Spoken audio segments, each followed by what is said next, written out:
জিয়াউর রহমান, বেগম খালেদা জিয়া এই বাংলাদেশের মাটিতে জীবন দিয়ে প্রমাণ করে গিয়েছিলেন যে বাংলাদেশের মাটিতেই থাকবো, এখানেই শহীদ হব, তবু বাংলাদেশের মানুষের সাথে গাদ্দারি করব না।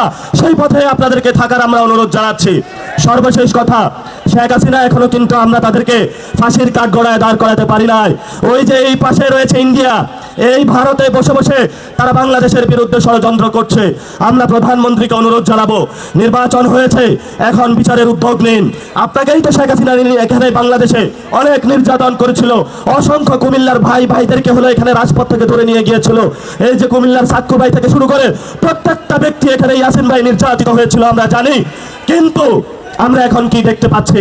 শেখ হাসিনা ওইখানে বসে বসে হাসছে, আর রাজপথে আমরা এখানে বিচার চেয়ে বেড়াচ্ছি। আপনারা বিচারের উদ্যোগ নিন, ইনশাআল্লাহ নতুন বাংলাদেশ গঠন হবে। সবাই ভালো থাকবেন। ইনকিলাব জিন্দাবাদ, বাংলাদেশ জিন্দাবাদ, কুমিল্লাবাসী জিন্দাবাদ। দেখা হবে রাজপথে ইনশাআল্লাহ। আসসালামু আলাইকুম ওয়া রাহমাতুল্লাহ।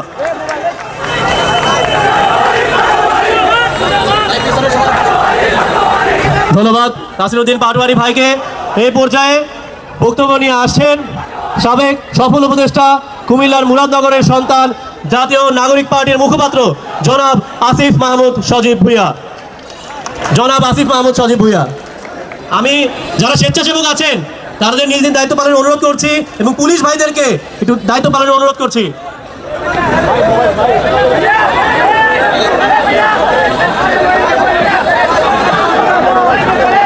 আসসালামু আলাইকুম প্রিয় কুমিল্লাবাসী, আপনারা সবাই কেমন আছেন?